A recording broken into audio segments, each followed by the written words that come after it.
Unfortunately, Take-Two has been doing a sloppy job for the NBA 2K series on PC for years now, and every year gets backslash from players, especially at a time when new gen versions were coming out of consoles. It could be annoying that old gen and current gen games keep popping up among old gen and PC games.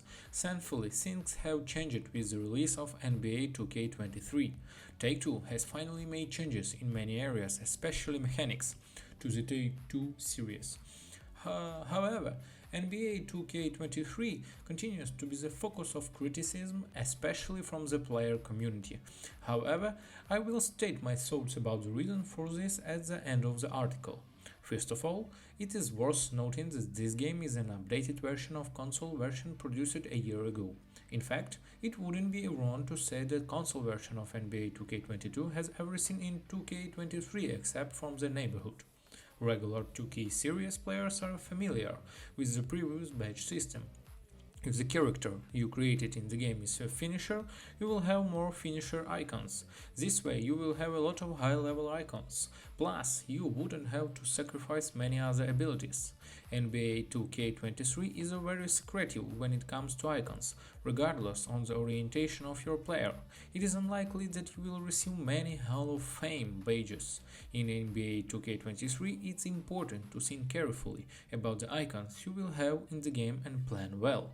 With the removal of the pie chart system, you can create unique characters. You can also create any character you want as long as it fits within the logic. Although a great deal of freedom has been granted, there are certain restrictions. For example, when you create a shooting character, you give your shooting characteristics. At this point, the game is telling you that if your shooting ability is that good, your close shot skill can be low. If you want to improve your throws after a point has been played, you need to improve your close shot skill. This is true for almost every function. I am pleased with the situation, and this situation seems quite reasonable and acceptable from the logical point of view. Compared to the previous game in the series, icon levels can now change depending on your position. For example, if you are a finisher character, but you have a playmaker character unlocked, you can level up icons like go up to a certain level. Generally speaking, as a result of all these changes, Take-Two has limited the character so that you can do everything with character. Of course, you can unlock characters that can do anything in the game, but you will unlock all the possibilities of this character only at the average level.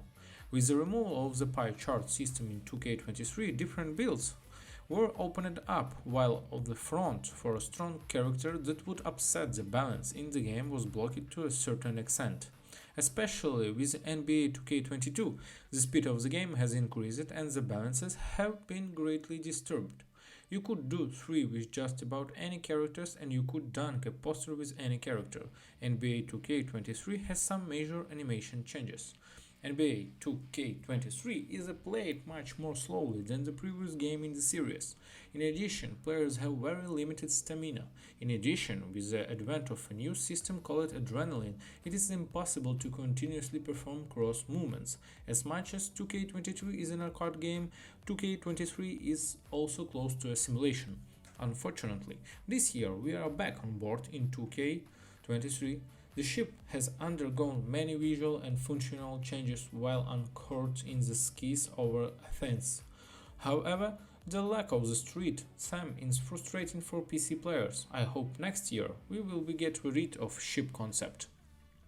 Unfortunately, there is no progress on the cheats. As soon as the game is open from the very first day, you can stumble upon cheats. Cheats like after green, cheat after engine build are still active. Players who are level 40 from the first week reach 99 game points but actually have 60 points, money, cheat and more. This year animations in the game are quite stable and acceptable.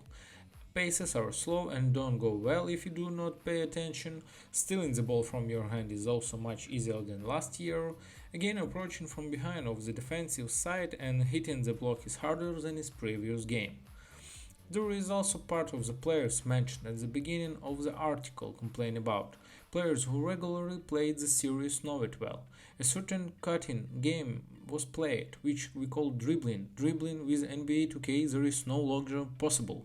Moreover, Shooting is now much more difficult and more difficult. As long as you can green on the shot bar, your hit rate is bound to be low. On the other hand, catching the green in the shooting lane is more difficult than it used to be.